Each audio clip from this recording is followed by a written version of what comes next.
surtout baleka lelo. Et puis ça n'a pas ce mingi ko ka baleka lelo. Parce que nzembo ya bayaya. Hein, parce que yembango. Mais même si c'est bientôt 20 à peu calé. Mais comme on a jamais jour au PP calé à toi kufa même honorer une mémoire PP calé. Dernièrement tu as dit mon franco aucun artiste musicien. Mais pour la biso betaka biso talibana luambo biso bana kunino calé Jeff. Mais jour aussi on le voit pas deux. Voilà ba jeune lelo non les jeunes en tout cas c'est déplorable.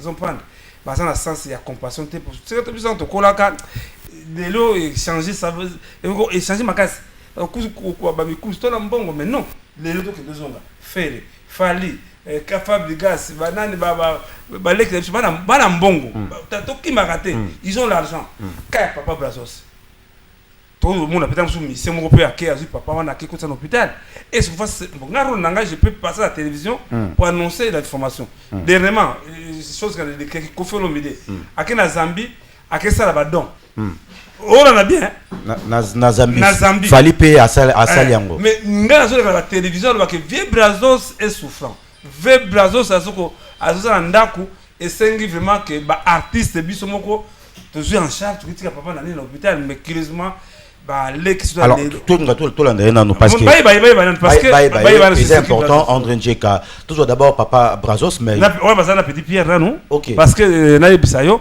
nous avons indépendance parce que 5 artistes 7 artistes bana ya Dallas bana ya États-Unis mobimba DHL et na système ya buka lelo lamba lelo bokota l'air est grave DHL garantie assurée na ba primoko nanu ezalate Tinda Kolina yo na Kinshasa, tona Afrique mobimba. Livraison à domicile dans 3 jours. Samba Senga, bongo ya livraison. Bapos Kutu Ekosa et Koma Kimpiato. DHL, Omeki, Okangami. DHL, Salamumbongo na yo à 200%. DHL, Otindi mardi, Otindi mercredi, Otindi jeudi, Otindi lisusu mokolo ekoya. DHL, Turoyo et Nyati Bangonion surtout. Pour tout contact, benga mwana mboka, Yale Financial Service. Situé sur l'adresse 2821 Brown Trail, Bedford, Texas. Pour tout contact, appelez au numéro 972 890 87 81. Service d'accueil assuré. Solution et mon ami, toujours travaille sur qu'on a DHL. Donc, les alliés garantis, tous à lundi jusqu'à vendredi, vous avez votre colis, vous passez ici, tous en a carton, juste l'idée sur les cartons que nous avons. 3 jours, 4 jours, et comme à Kinshasa. Et qu'on compte jusqu'à 10 pounds. Autant d'ici en haut, prix assez garanti 3 à 5 jours, et comme sans problème. We're super excited to bring it to the Congolese community. We have 4 different sizes of boxes. It's reliable, fast service there within 3 days, and we have a really good competitive price. Chez Yale Financial Services, solution et monanier.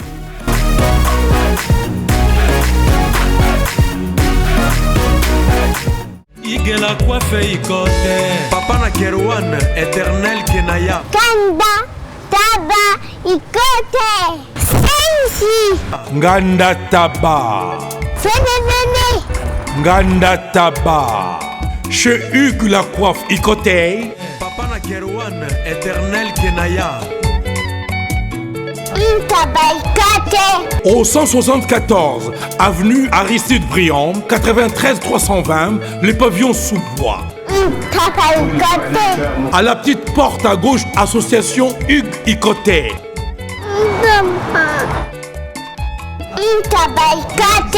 01 41 55 0000. Ntaba Ikoté. Descartes Construction et yeah! Fini l'inquiétude pour la réalisation de vos constructions de rêves en RDC au prix imbattable. Grâce à votre entreprise installée en RDC uniquement pour vous, spécialisée en construction, réfection, bâtiments, immeubles, vente de terrains, travaux publics avec les ingénieurs, architectes qualifiés au prix incroyable. L'Escart Construction est aussi spécialisée en luminosité des bâtiments et éclairage public. Installation des systèmes d'alerte, intrusion pour des maisons et véhicules et tous d'autres services. Nous acceptons aussi les paiements par tranche au prix incroyable. Pas d'hésitation avec Descartes Construction. Vous serez jamais déçus. Pour tout contact, notre email est descartesconstruction@gmail.com. Notre numéro de contact plus 447 93 92 82 813 et appelez-nous pour Kinshasa plus 243 89 91 56 86 2.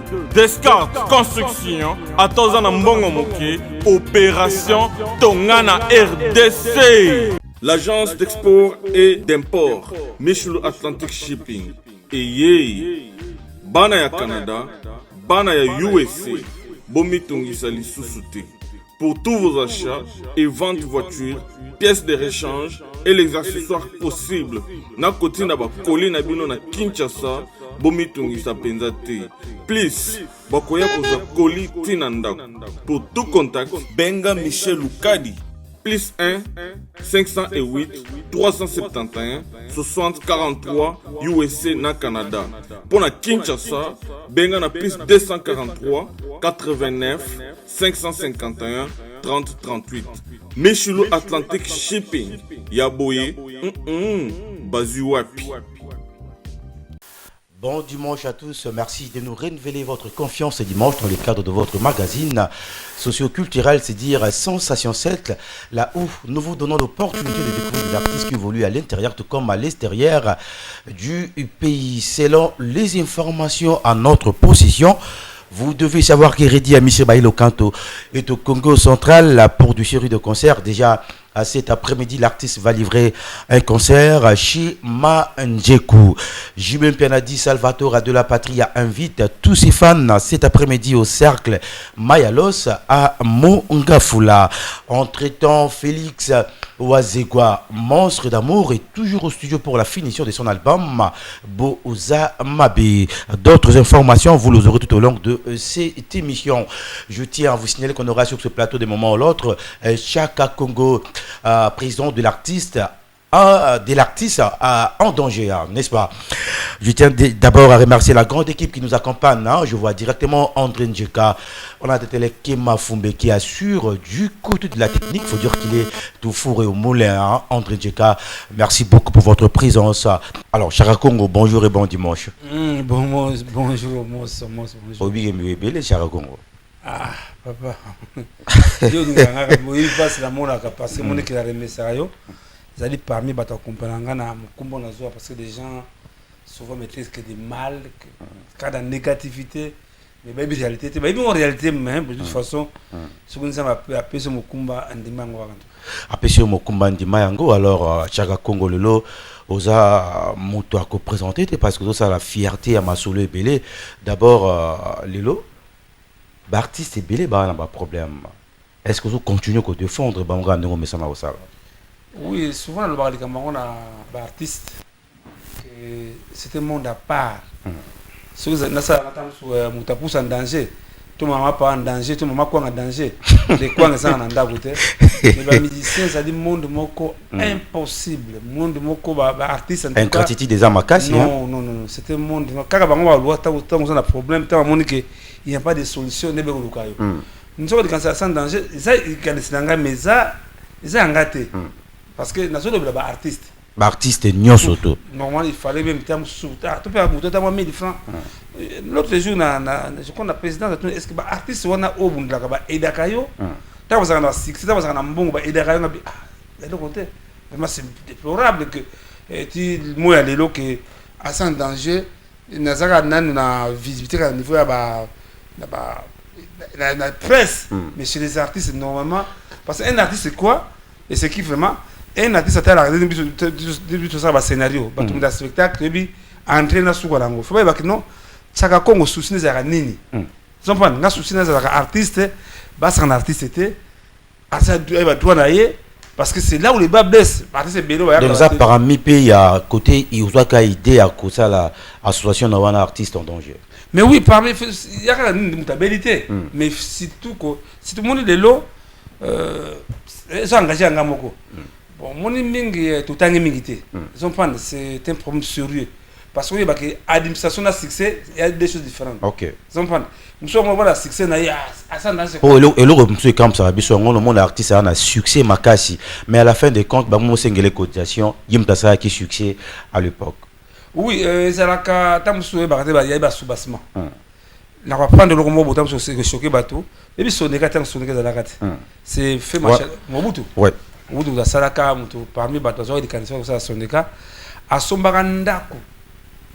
On a sonné boire bloc libanda mais asomba sonné kanda ko na ville avec des commerces car artiste va kanda ko na tel niveau tu ko lo wa boyo musée ailleurs tu va musée oh musée ba artiste ko bando gérer Sonika à l'époque à Joe Salem malaba non on avant OK avant musée ailleurs tu que pas musée l'autre va sérieux biso kanzala oh musée tonanzala vous avez faim ah bon Kadoko quoi pas avec quoi Kadoko le après si bino moto ouais yo kate akese ngombe oh mais l'autre bimba na mutu na mukila mutu sunana donc tout le bas quelque part artiste hermo ba ko défendre ba droit na bangotier batara d'intérêt personnel. Non, les artistes c'est ceux qui basara qui la vision que mutu ko na des candidat sans danger.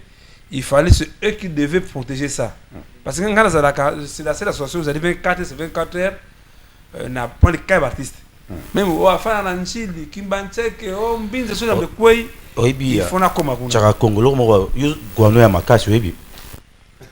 Motarosa a un problème, bat musu ba lo belango yezo impact ité. Ce que rayo kutu le kika mbala moko tabandi marote mais il faut les commander la solution. Mais na bisayo, na bisayo même volo, to bisa mo to bazali. Et bien, oui, il va bimater. Parce que ce n'était pas stratégie à ça dans le Makala. On fait beaucoup de choses sur les artistes, mais je crois que avec bénédiction de Dame Soyo, tout le Ghana nous commande, dans le Ghana groupe, peut-être qu'on s'en va à ça danger c'est quoi? Nous sommes à l'avocat, il y a ceux qui à Kenara, télévision qui la télévision. Mais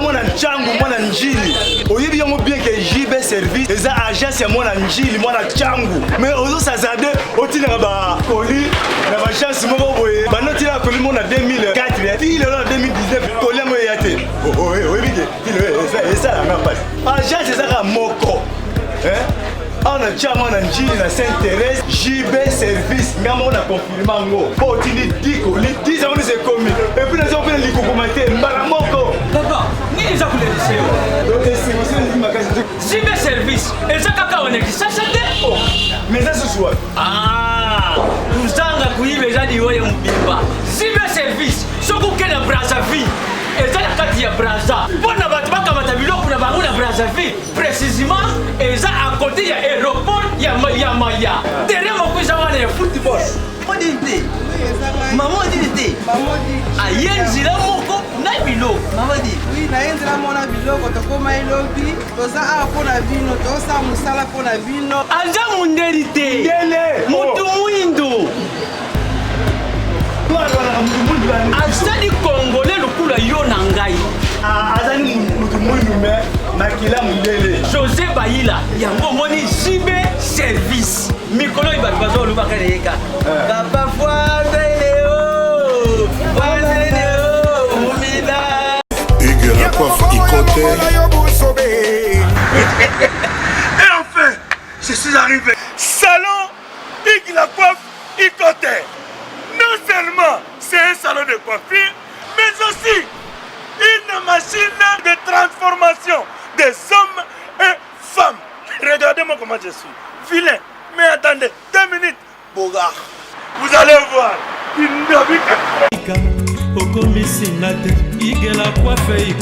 Hugues la coiffe Ikote.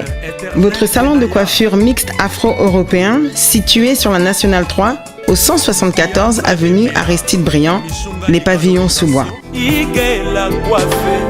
Pour plus de précisions, veuillez nous contacter au 01 41 55 00 00 ou encore sur notre site huguelacoiffeicoté.com.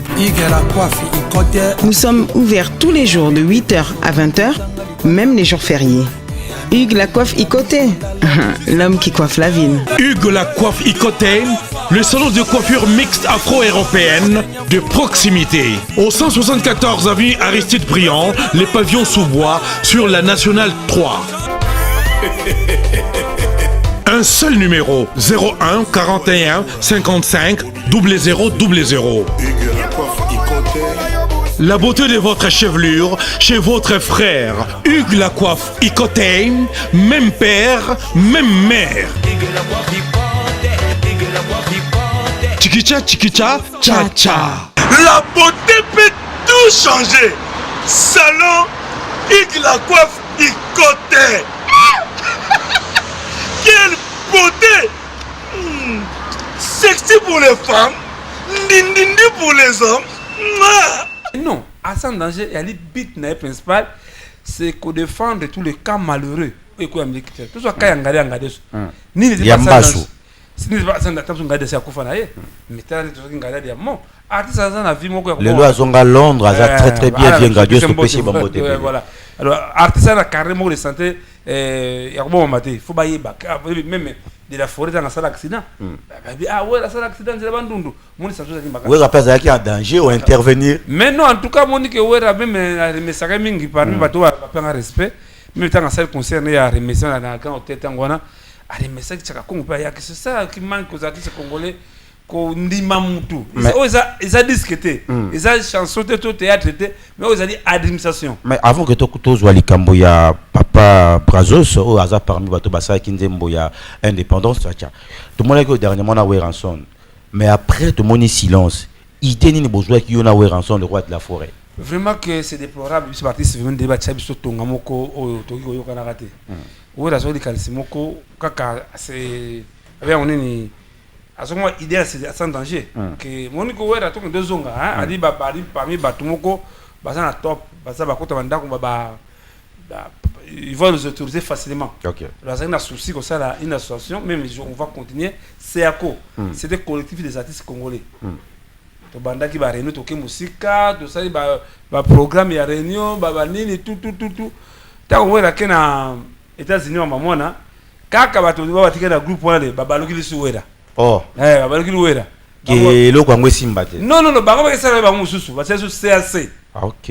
Vraiment c'est déplorable mais en tout cas que di kambona monique les lots à sans danger 13 ans. Monique ko pesinga raison na episa ka autant to ça émission ko ne pas ya na Palme Beach na episa ko likambo moni pesinga raison chaka Congo. Non. Monique vraiment on a mona musika na. Non, souvent le bakataka Congo za kamingi yo moko mais non parce qu'il faut garder vision na yo. Monique Lumumba.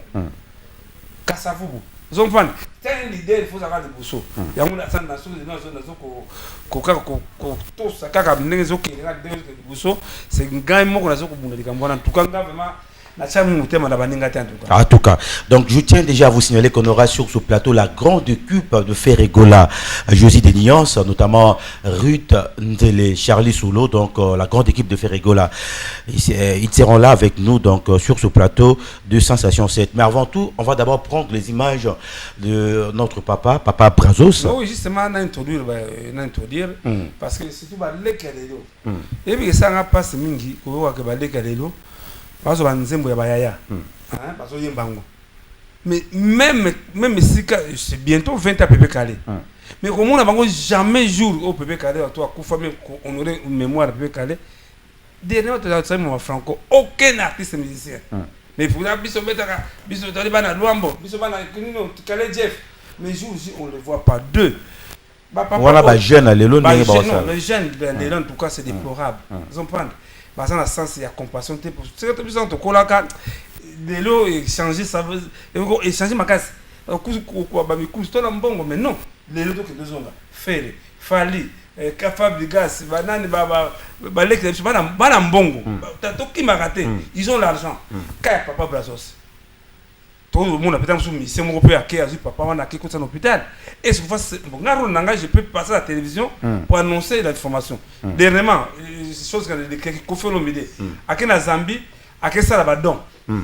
on en a bien na Zambie fallait payer à Saliango mais ngana sur la télévision le que vieux Brazos est souffrant vieux Brazos à ça ndaku et c'est vraiment que ba artiste biso moko toujours en charge tu dis que papa dans l'hôpital mais curieusement alors tout parce que c'est important André Njeka toujours d'abord papa Brazos mais ouais parce que la petite Pierre là non parce que na bisayo nous sommes indépendance parce que 5 artistes 7 artistes 5 bakufa des batika les bo mona wana vraiment OK merci beaucoup André Njeka deux fois ça passé botala ba monument hein le lonze mona indépendance tchatcha betamaka partout à travers le monde mais basala yango basala yango deux fois baza kufa ndenge ba kufa bango tout presque s'il est quelqu'un à 2 personnes moi je pense que le gouvernement na biso a ko s'impliquer davantage alors Tchaka Congo Tomoni je pense que le gouvernement na biso assista qui papa Brazos bon non d'abord que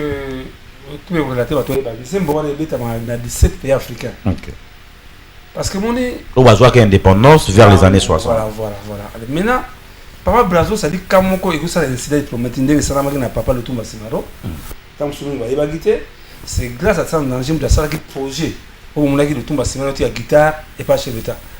Les alliés projets sans danger, nous avons un projet où on a tout n'est pas mis à quitter des arts, donc on n'est pas fait mis à bala, tant que pas fait à tout kangai, vraiment même balabala c'est sans danger, même c'est moi qui a pris le contact il y a Showbiz, ils ont prendre vraiment que au moins oui, on peut m'incriminer, on peut m'injurier, vraiment ceux qui bâtissent Congo de qui ont vision des balinga na makasi mais de toute façon pas le tout Simaro na limbisaye vraiment que na acte ça pas dans chokanga makasi parce que c'est occasion oyo na kuta tam sur la chef d'état lelo bana mutu ekufanga na mataba wewa vraiment que c'est malheureux si on a bureau tam sur la tam sur occasion il n'est pas encore trop tard moi je pense qu'il n'est pas encore trop tard nabi que chef de l'état paye autorité belé balandara biso moi je pense que Moussa Lozo méritait quand même soutien donc ici à travers émission au Sensation 7 alors Tchaka Congo mot de la fin pour la le gros années parce que je crois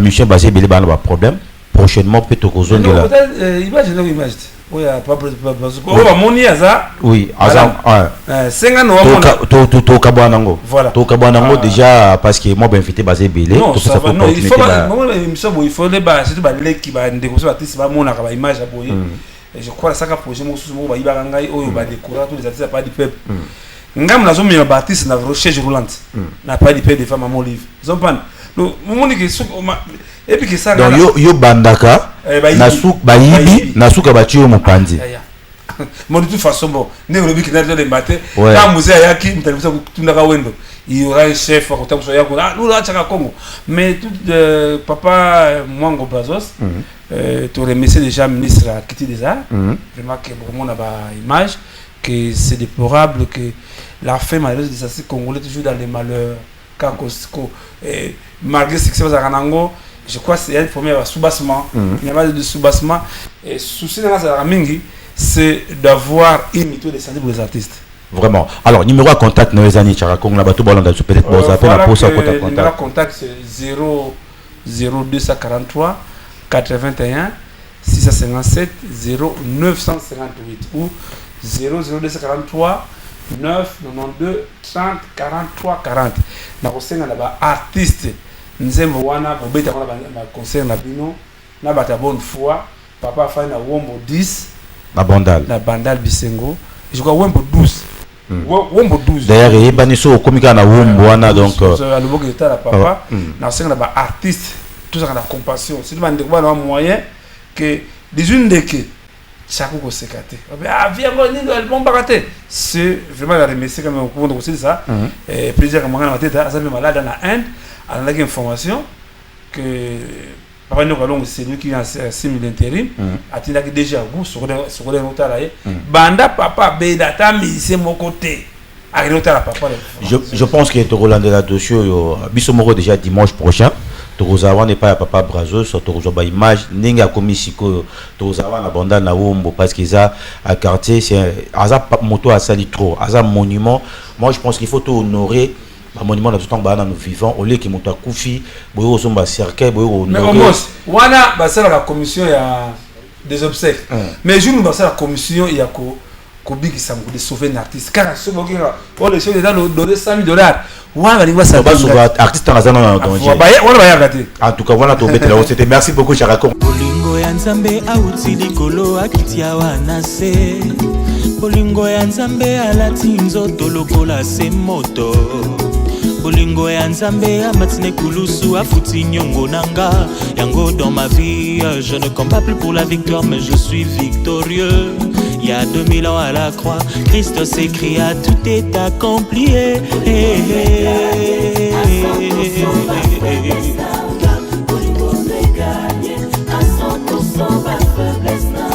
Lelo bokomona entre bomo ipeku fanani ako gagné nazokunda te pona longa kasi elongeza kati nanga bolingo nzambe oya lola yango nde makasi nanga nazokunda te pona longa kasi elongeza kati nanga bolingo nzambe oya lola yango nde makasi nanga longola Yesu omonanga ndenge nakobeba longola Yesu isolo nanga na mokili eza pamba longola Yesu omonanga ndenge nakobeba longola Yesu isolo nanga na mokili eza pamba kaka na jepe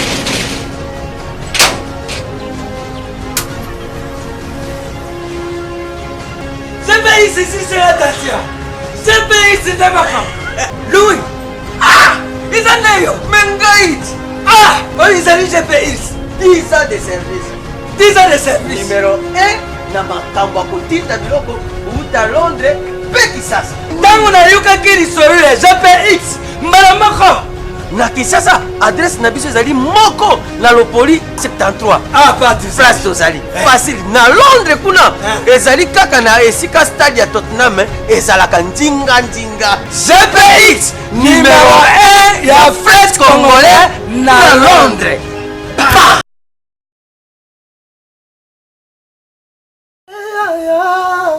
Bongo te Willie, bongo te tokaye, ma jolie na lelie.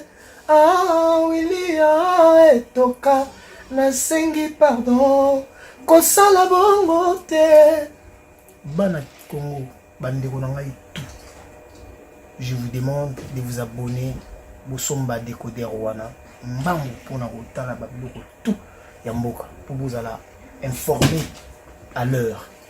CPLA TV na bandeli CPLA TV Décodeur à CPLA TV ba chaîne tout ya Kinshasa ba chaîne tout ya Congo ba chaîne belé bouquet na pour tout sur les nyonso ba clip tant aux autres mabozotala donc ba information nyonso ya mboka ya politique ya culture ya sport ya santé ya nyonso donc voilà idéologie à CPLA TV